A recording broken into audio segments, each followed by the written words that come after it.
then I'll just kick it off about this Nice. webinar today, which is about segmentation. We just released a major feature within the cloud platform that is actually about segmentation.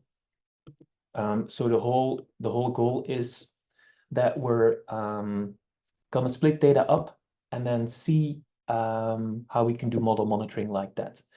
And this is one of these features, segmentation, that is touching lots of different parts of the monitoring workflow, and it's really one of these compounding features that really creates lots of synergies with the already existing algorithms. So I'm going to focus a little bit on that.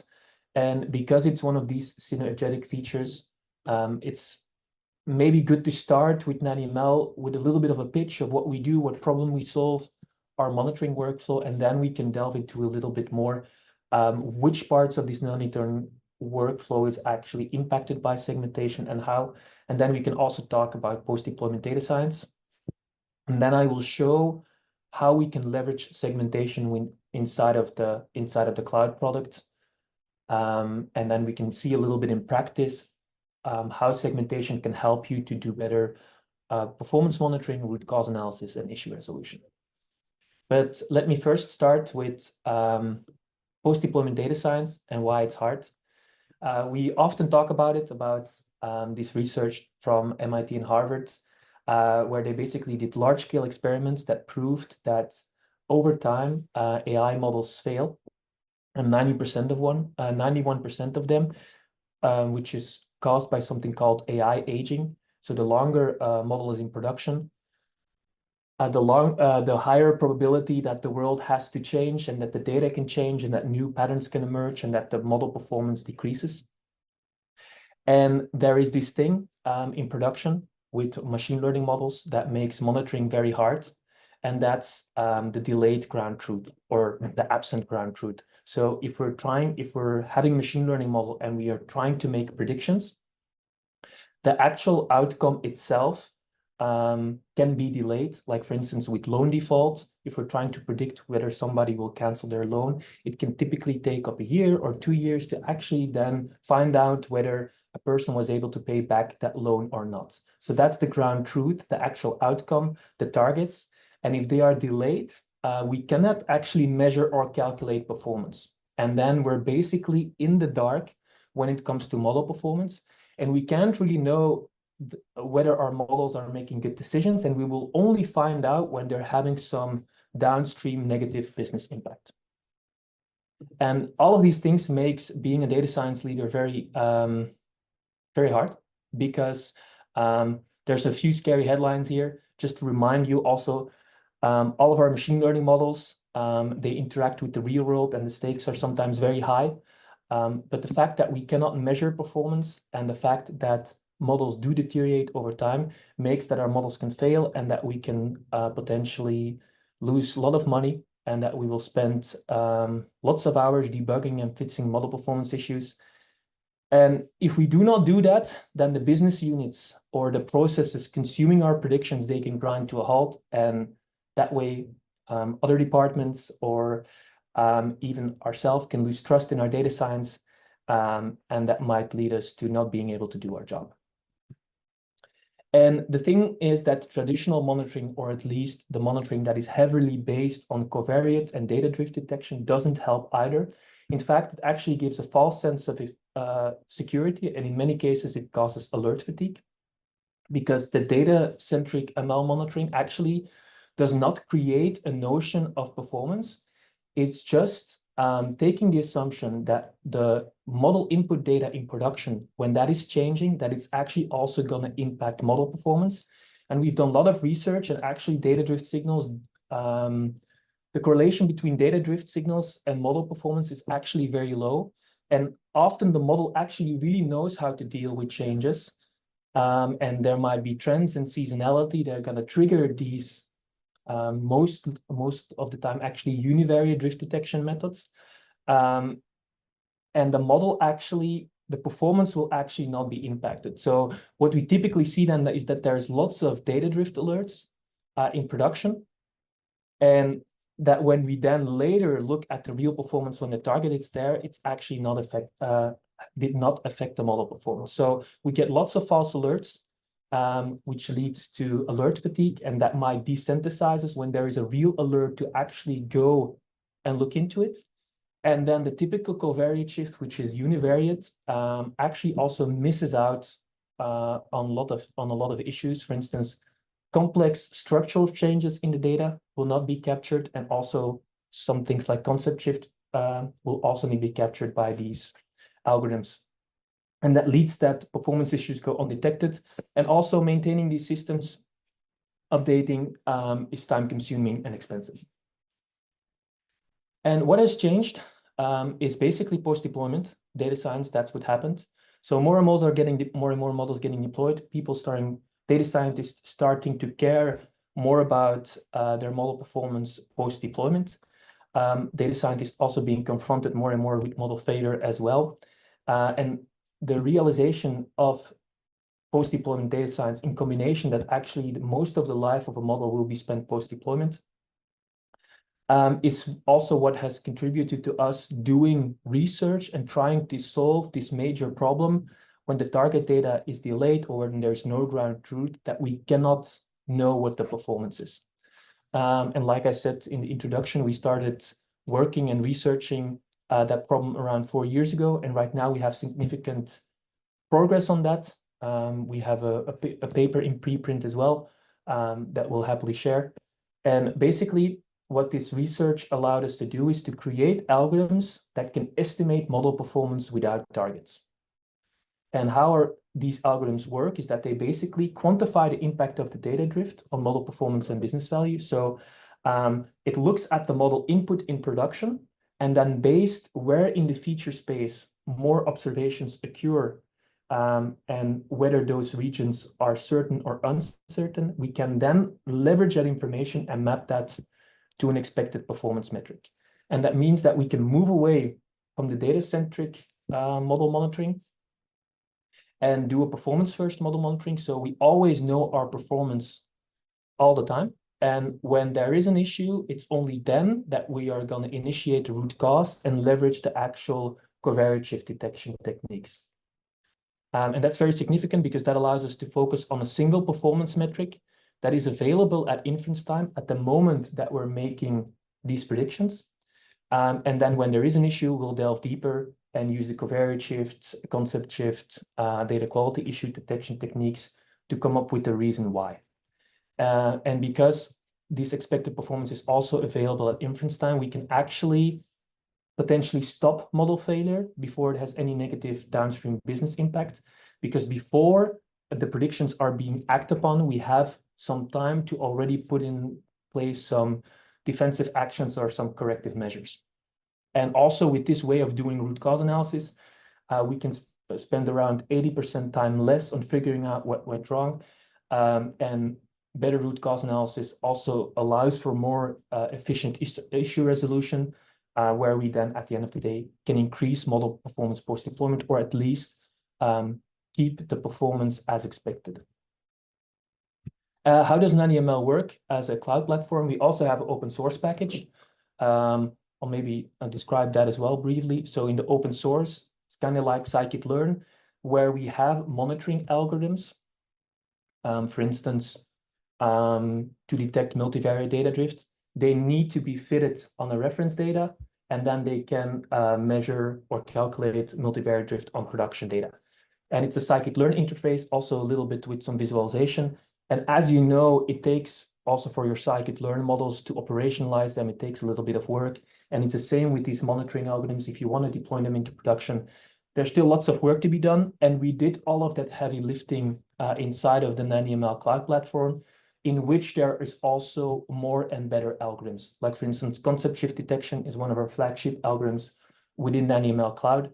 And also in NanoML cloud, we have some more improved versions of the performance estimation algorithms that are between 10 and 30% better.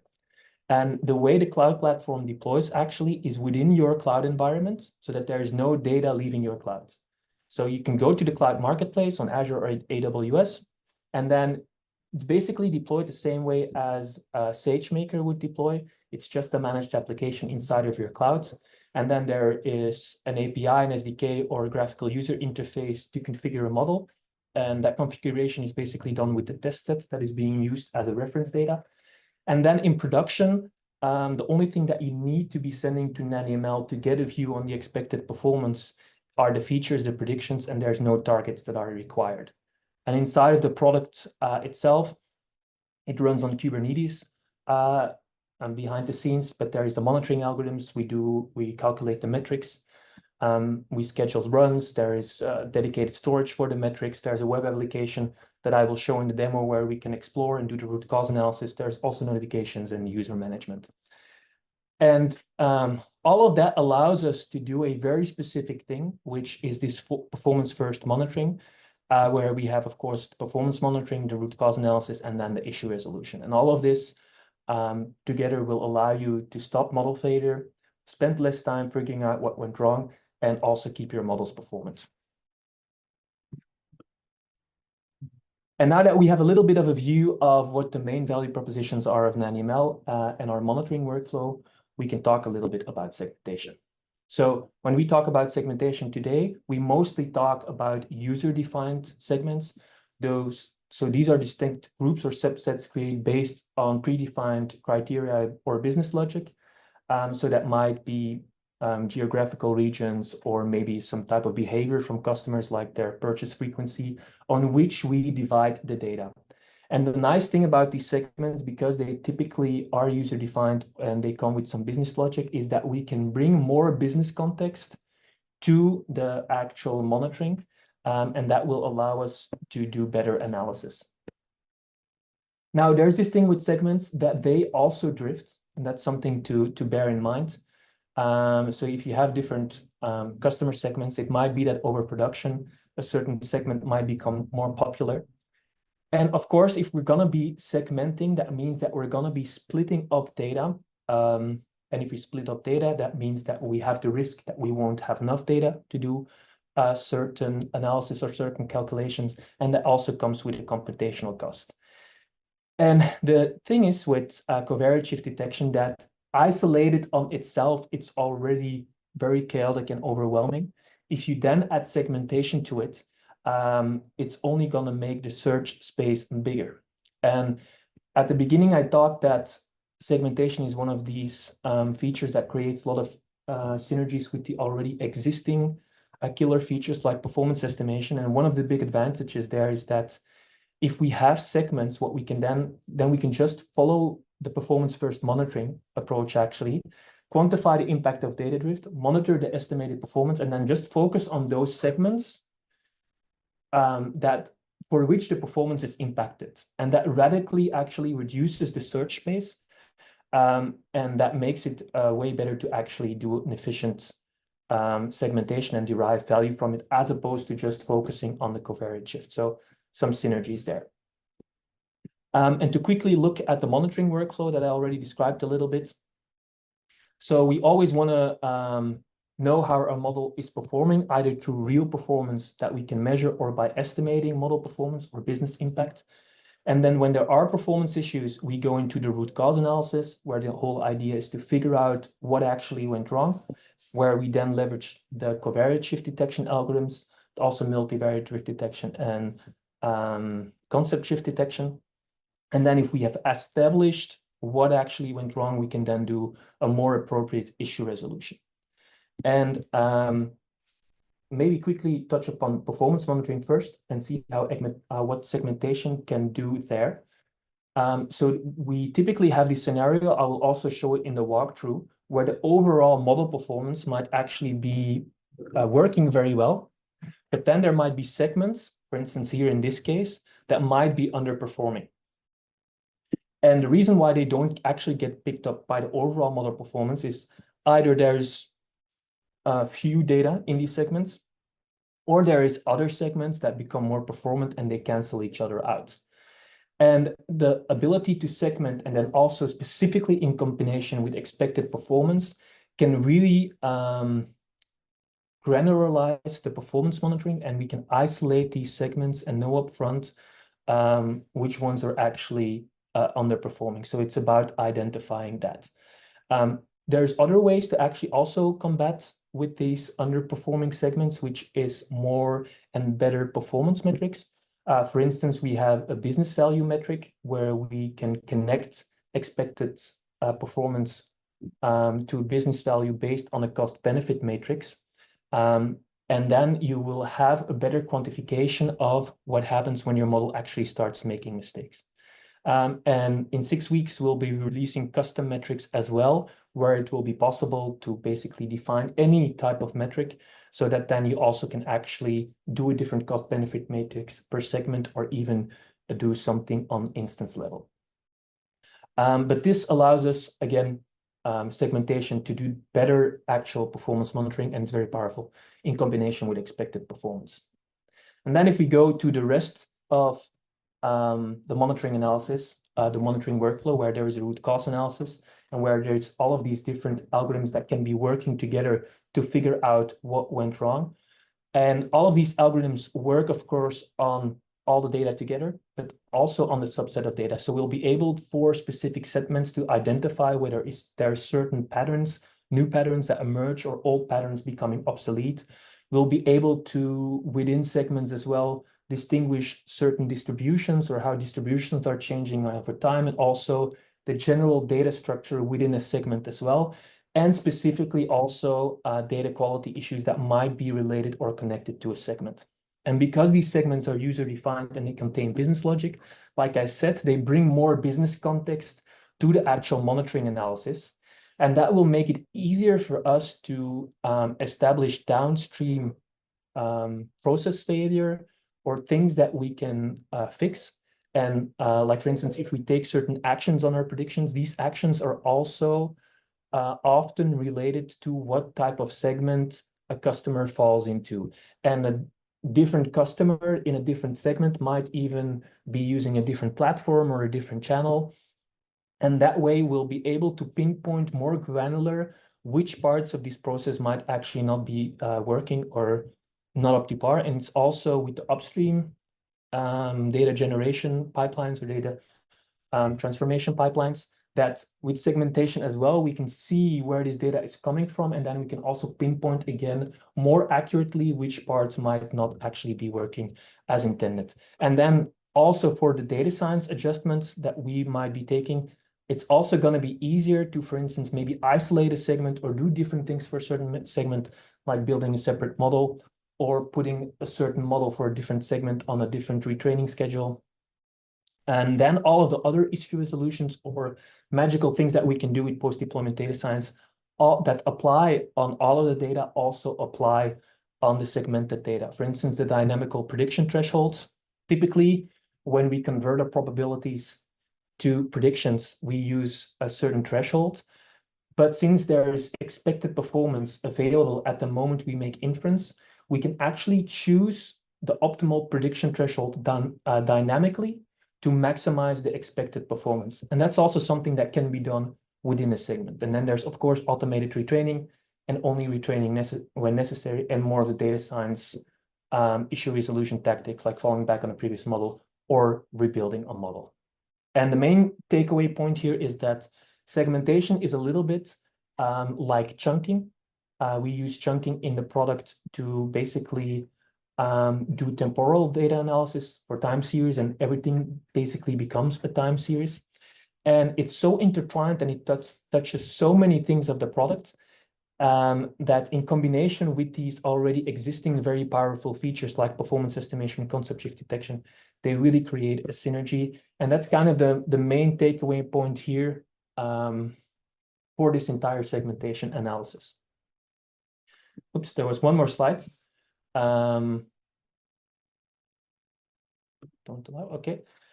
Which is, right now we're talking about segments. They're mostly user-defined, but we're also working towards, as part of our post-deployment data science vision, to go from segments to regions. And then it's going to be about detecting underperforming regions algorithmically. So that it's not just about upfront defined segments, but that we're really going to look inside of the production data. Okay, which part of this entire feature space or the entire customer base is our model not working very well anymore, or maybe there's a new opportunities or new patterns to be captured. Also, potentially on features, which features might lose signal over time, which features need to be sunset, and also actually on an instance level, which specific customer do we have a hard time predicting on and why? And that's really gonna close the loop from going from just passive model monitoring to doing actually post-deployment data science and keeping the model's performance. And that's it for the theoretical part. And I'm quickly going to share another screen here, and then we can talk a little bit about how that looks inside of the product. So I already mentioned that NaniML is available on the cloud marketplaces. So you can just go to the Azure Marketplace and then pick the NaniML managed application. Comes with a 1-month free trial, and then you can just deploy this inside of your cloud environment so that there's no data being sent to us, but everything is processed on your resources. And the same thing applies for actually AWS, where you can also search for NaniML. It can either be deployed as a CloudFormation template, and then everything is Dockerized on a single Amazon machine image, or as a Helm chart that needs to be installed on a Kubernetes cluster. And this also comes again with a 1-month free trial where everything can be tried out. And these things typically take only around 30 minutes to set up, and then you're already up and running and you can start doing monitoring. So it's not just for engineers. Data scientists should also be able to do this because at the end of the day, that's who we're building NaniML for. And then, of course, if you're on other cloud platforms or on-premise, we'll probably also actually just deploy like that, but then we'll have to do a quick sync and see and talk a little bit about your infrastructure requirements. But if you have Kubernetes or Docker, NaniML is basically deployed very, very fast.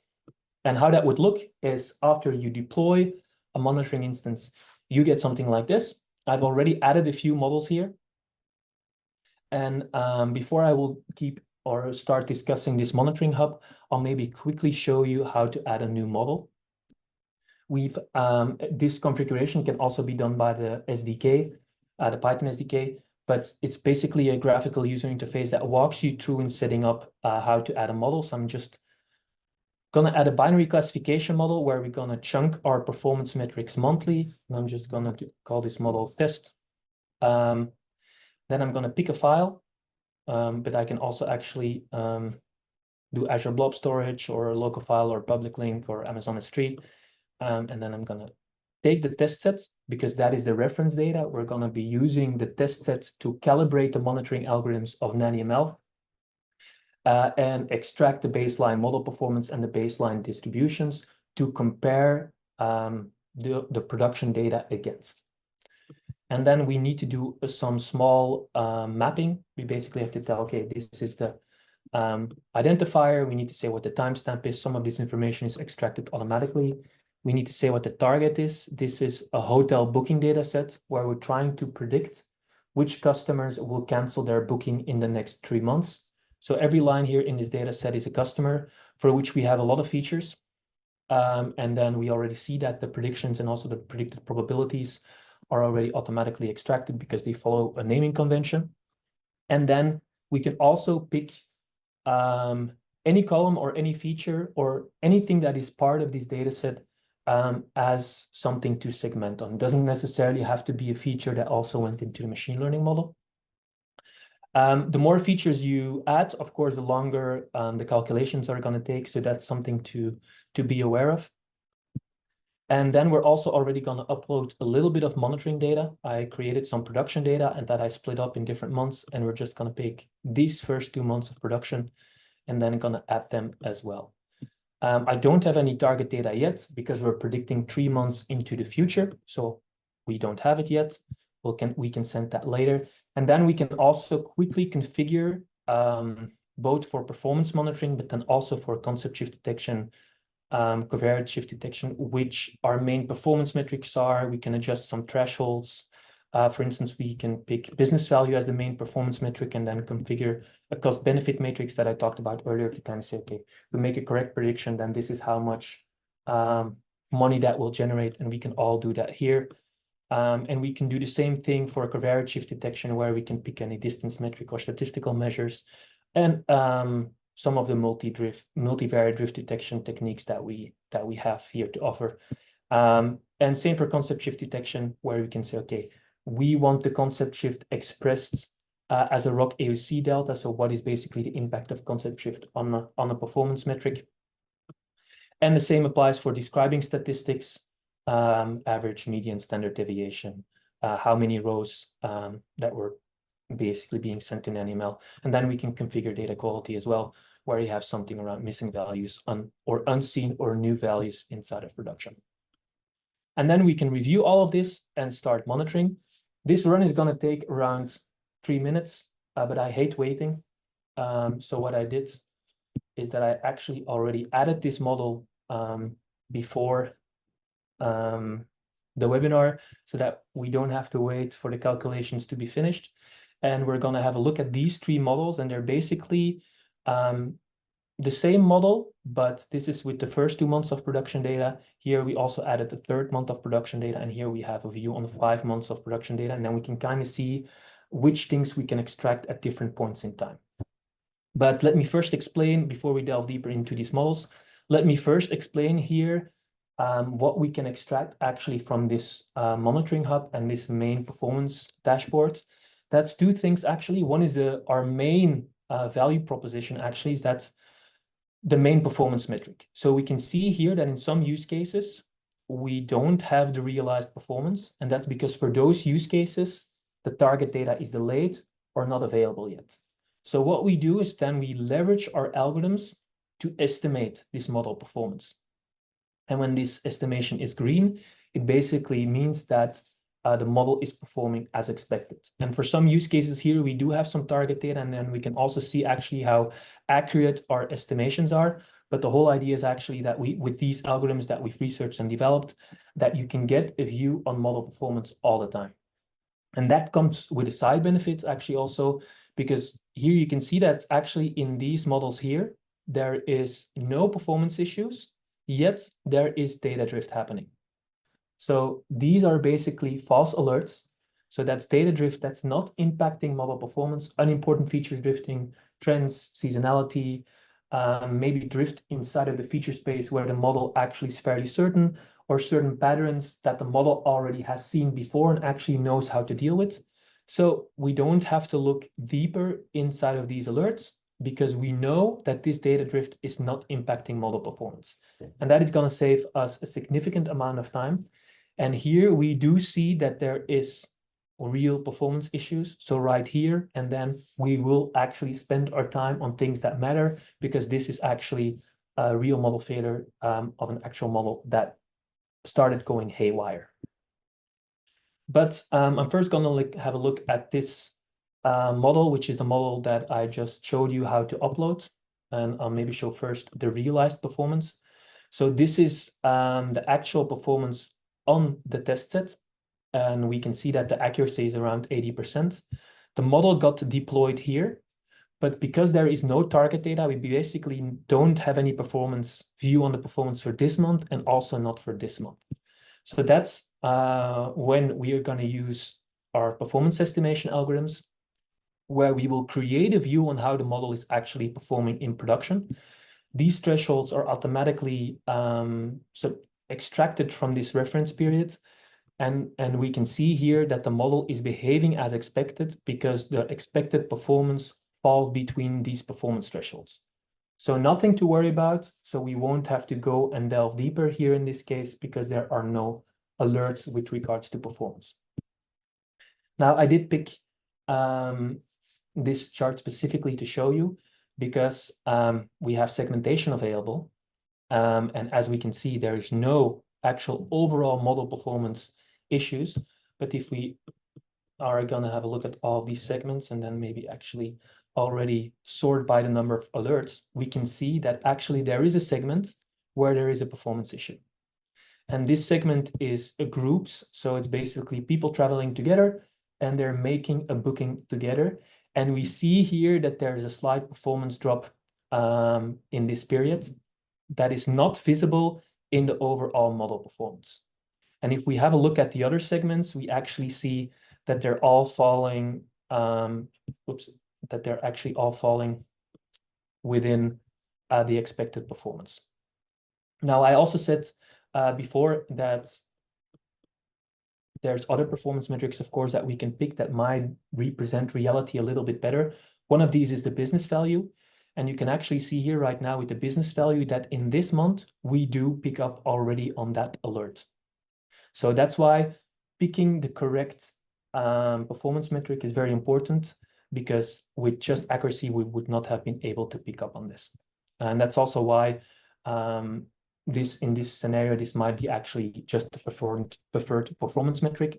But since right now we also can actually have the segments, it might also actually be good then to track these segments as well and to see whether they are underperforming.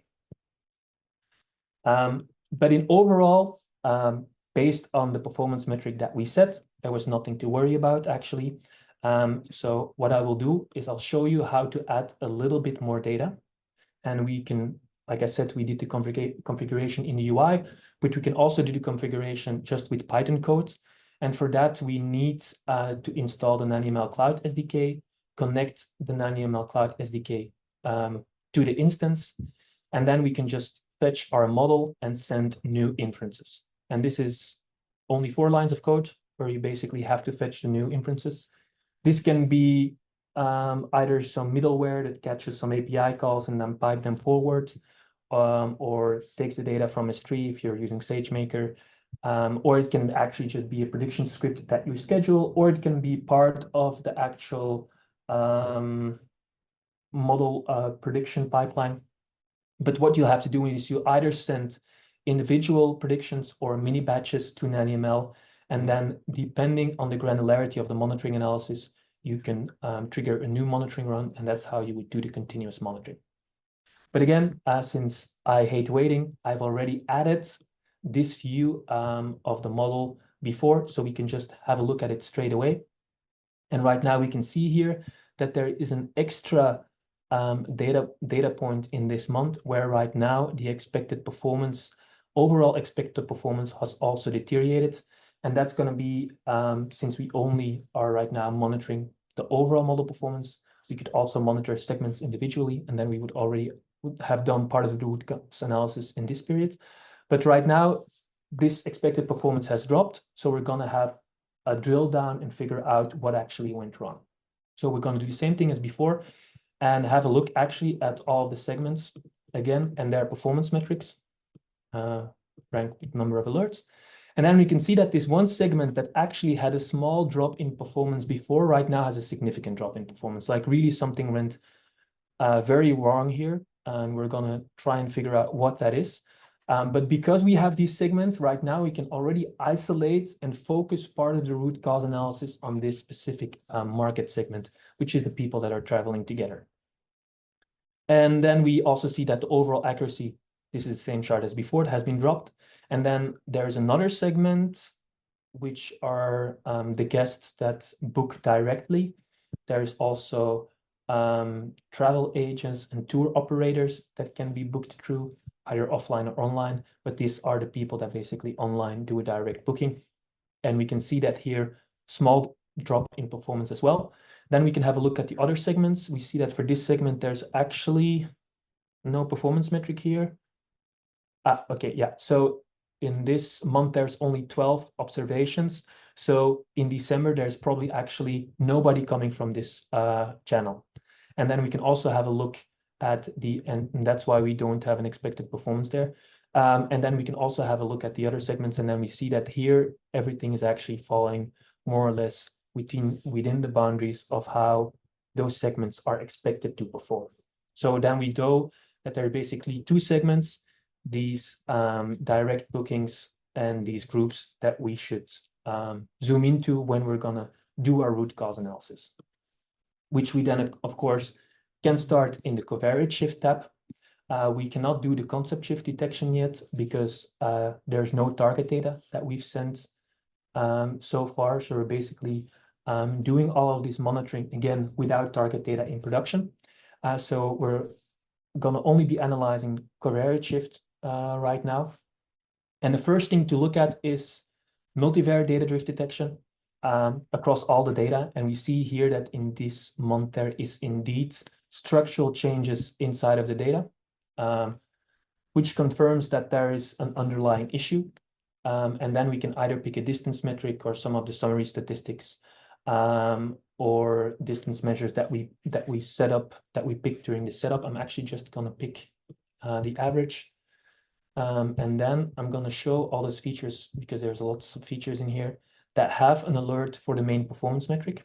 So we can narrow our search. And what we see is that the lead time in production, average lead time, has gone down. So people make booking faster. The repeated guests also have gone up. So people that have made a booking before. And we can also see that the previous cancellations have gone up as well. So there's more people that already made bookings in the past, that already did cancellations as well, and they're somehow making bookings faster, leading to more cancellations. And we can also have a quick look at how that impacts the model output, and we can see here that that is what has led for the model to output higher probabilities to cancel the subscription, to cancel the booking. But of course, that is overall across all data. We have now a little bit of understanding, but we actually also knew that there were like two groups, of course, that had some issues. So we're first gonna actually have a look at this group or this segment and see how and which features actually are drifting within this segment, and that actually also have an alert when there is a performance issue. And we can see that it's also the lead time and the repeated guests, and then it's also actually the model output and the predictions itself that has significantly changed within this segment. So this is something to take note of. And then for the other segments, let's look at that as well. And then we see indeed here, it's also the repeated guests, but we can actually notice that here the lead time is not an issue. So that's actually gonna make me wanna isolate repeated guests. And then maybe have a look across all of the different market segments. And then we can see, because we know already in this direct channel and then also the groups, it is the repeated guests that have significantly changed. But we also see actually in this segment, the online travel agencies also have significant increase of repeated guests. And what I see here right now as a pattern is that actually these three channels are all three online. So my guess is what we actually did is we probably in production, together with the launch of this model, we just probably did a marketing campaign or something on guests, that an online marketing campaign on guests that we had in the past. And that's why there is more of these type of people that enter the online platform to make a booking. I'm just making a guess here. This is what's part of the root cause analysis. Of course, if you have the full context of how the model is being deployed and understand the data deeply, you can better know what's going on. So that's one thing, one of the underlying causes that might be quite plausible. But then we were actually also going to look not just at the repeated guest, but at the lead time, because the lead time was present in that one segment, but then not in the other. And actually, if you see right now, across all of these segments, only the lead time within the people that make bookings together has gone down. So this makes me think that there's maybe some platform changes or maybe some type of promotion that was done for this specific group of customers. Maybe they said, okay, if you make a booking right now, you get a discount, and that's why people ended up making bookings faster. Actually, we can confirm whether there was a discount, because I think there's a feature average daily rate. I'm going to isolate that for the groups and see how that changed.